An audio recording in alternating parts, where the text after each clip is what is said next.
65 years since thousands of women marched to the Union buildings on the 9th of August 1956 against apartheid pass laws and the impact that these would have on women. And yet, South African women still being confronted with challenges such as gender-based violence, gender parity, and of course, the lack of economic empowerment 65 years since that seminal day.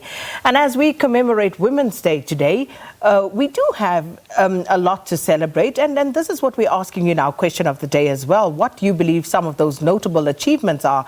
But we also are going to talk to what interventions still need to be made to radically transform gender relations, political, social and economic empowerment of women, and also young women and those with disabilities, all the challenges that they still face. So to talk to us more about this, we're joined by Tamara Mathebula, who's the chairperson of the Commission for Gender Equality. Tamara, good morning. Happy Women's Day to you. Good morning to you, Sakina, and I greet all the viewers at home, and I just want to say happy Women's Day 2021. And I don't know why, you know, I think just given everything that we've been through this year as a country, and I suppose the last year and a half with the pandemic as well, today just feels like that day that you want to grab onto something to celebrate. I don't know, how did you wake up feeling this morning? I woke up this morning feeling very energized after I think we have as a country and as women and men in this country are surviving a lot of pandemics that we are currently faced with.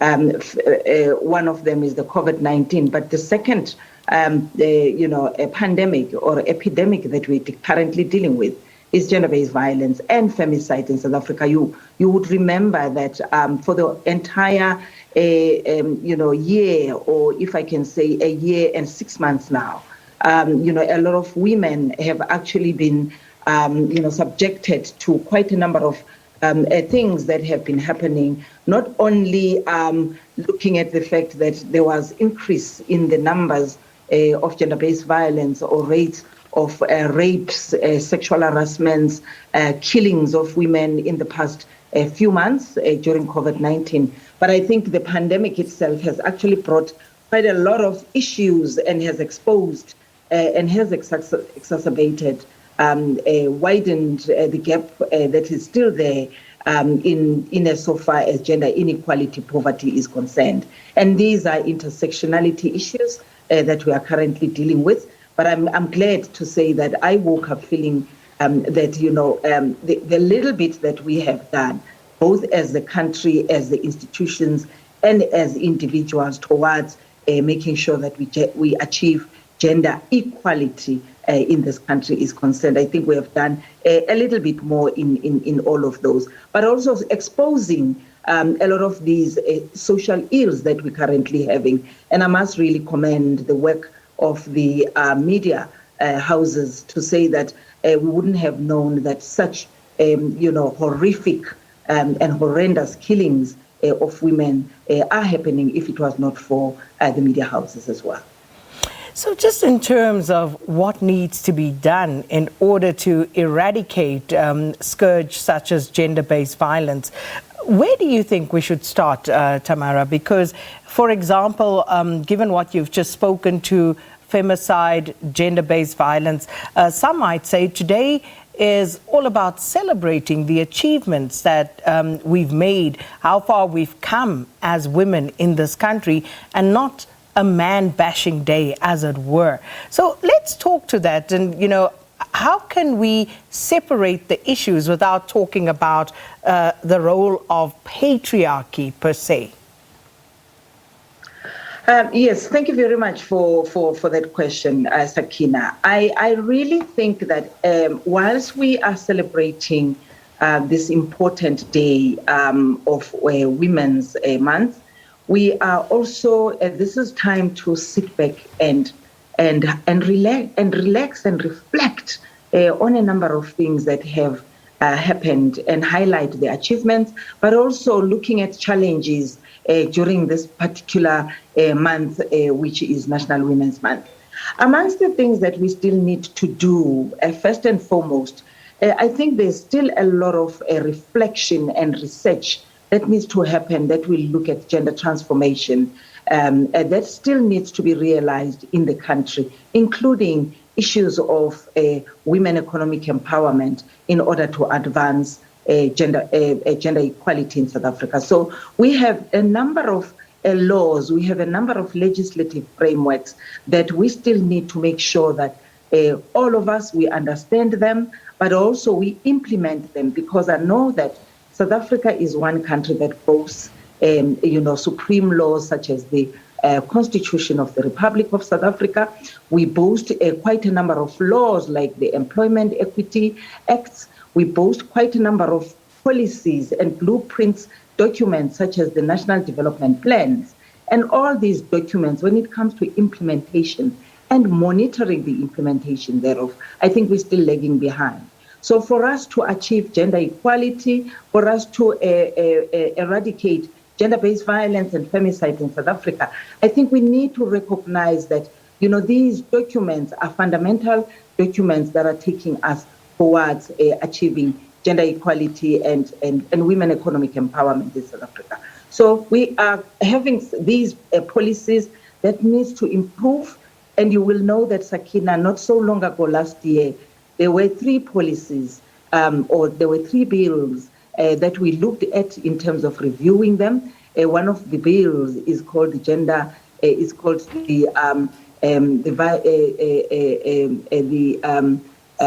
Domestic Violence Act, and those acts and other bills still need to be reviewed just to look at whether they are still addressing the issues that we are currently faced with, because domestic violence has actually been one of the critical issues that we still need to look at, and it needs to accommodate not only women, it needs to accommodate children, it needs to accommodate elderly women in terms of the kinds of domestic violence that they are subjected to, and the killings as well. So those are some of the issues that we still need to look at, but also we have issues that will actually take us a bit further in terms of realizing gender equality and gender-based violence and women economic empowerment in South Africa. For an example, you will find that we have tax and transfer systems in South Africa that needs to be looked at. These issues need to be progressive in nature, so that we are able to gain a meaningful, quality life in as so far as labor markets, inequalities and access issues that we still face. But last and not least, I just want to say that whilst we are amending these laws and legislative frameworks, we also still need to make sure that we mobilize one another, each other as women of South Africa, in order that we are able to speak in one voice. And I think we need to emulate women of 1956 in terms of how we mobilize ourselves, we communicate one big issue that we are currently facing with, because the struggle of women has changed. It's no longer about the struggle for fundamental freedoms and inequalities, but it's struggle around inequalities, gender-based violence, domestic violence, and access to economic empowerment opportunities in South Africa. And I'm talking on behalf of women, and I'm talking on behalf of young women, and I'm also talking on behalf of women with disabilities, as well as members of the LGBTIQ communities. And such an important point that because 65 years ago, 20,000 women marched on the union buildings against oppressive apartheid pass laws and the impact it would have on them. The 1956 Women's March included women from all racial and age groups marching against one clearly identified enemy. But what are your views today, Tamara, regarding the current race relations in South Africa, for example? Also the fact that if we look at class issues, the poverty and unemployment, the face of poverty in South Africa today is a black woman. So how do we go about addressing these issues, and what is stopping us today from having this sort of solidarity and fighting against that common enemy that is poverty, for example, for women? Thank you very much. I will start with the latter. What is stopping us from, being a solid, big movement of voice is the fact that we are definitely not united to one cause. I know that there is quite a number of movements out there for women.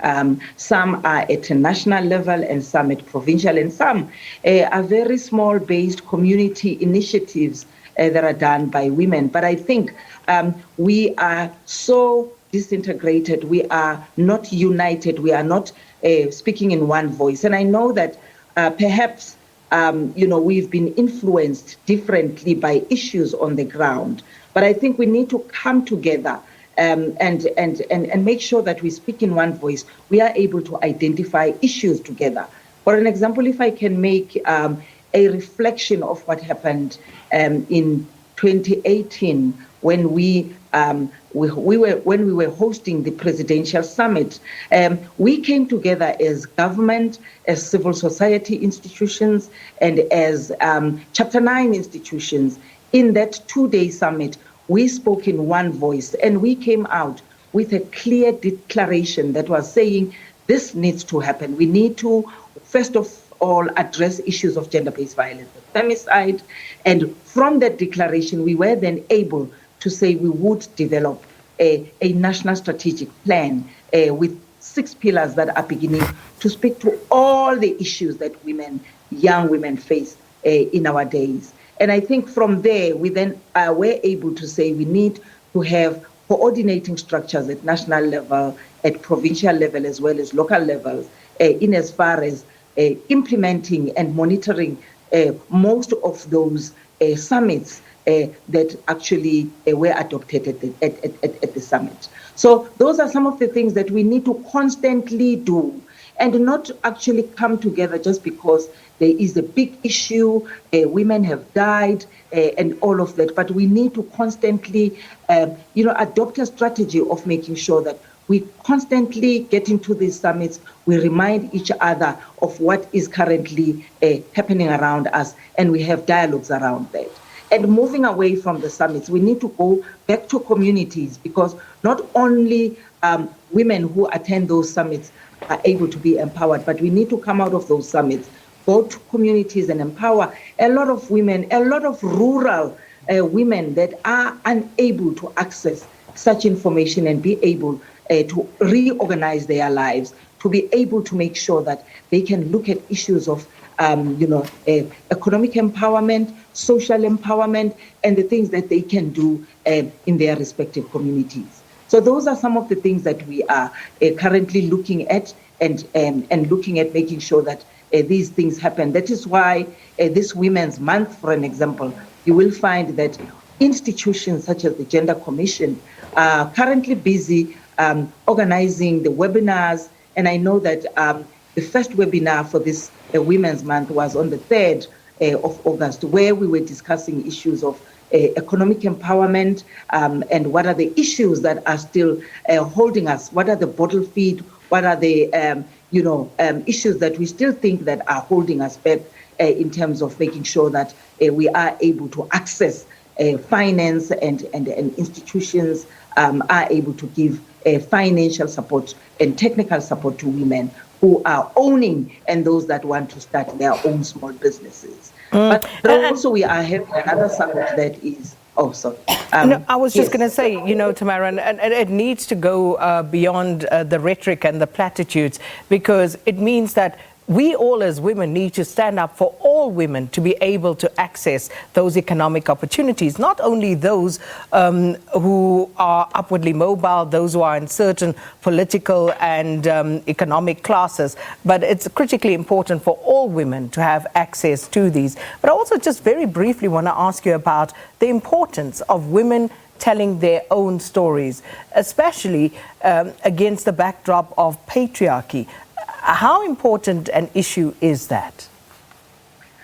That's a very, very important issue, that we encourage women to tell their own stories, and also just bridge the generational gap that we are currently having.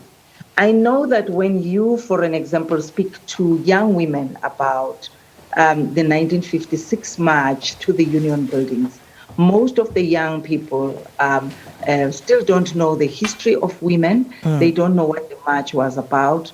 And they really don't know why, more than 20,000 women had to gather from all, corners of this country to actually convene and march towards the Union building, because at that time the struggle was completely different.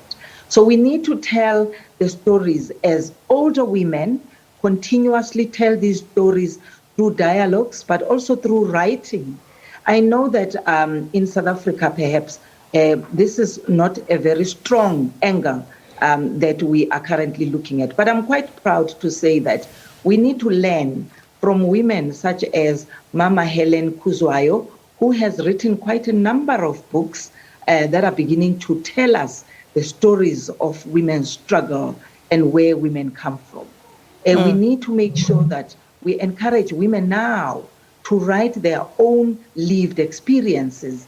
And we do have such women in our country. For an example, if you look at Dr. Tlaleng Mofokeng, who is or has been one of the commissioners at the Commission for Gender Equality, Dr. Mofokeng has actually wrote quite a number of books that are beginning to tell us about the lived experiences of women. And I must say that we also do encourage those women that are survivors of gender-based violence to tell their own painful stories, one as part of healing, but also as part of inspiring other survivors or victims of gender-based violence and domestic violence to actually continue to live on and make sure that we celebrate them and they become heroines of our days, because they survive painful experiences around them.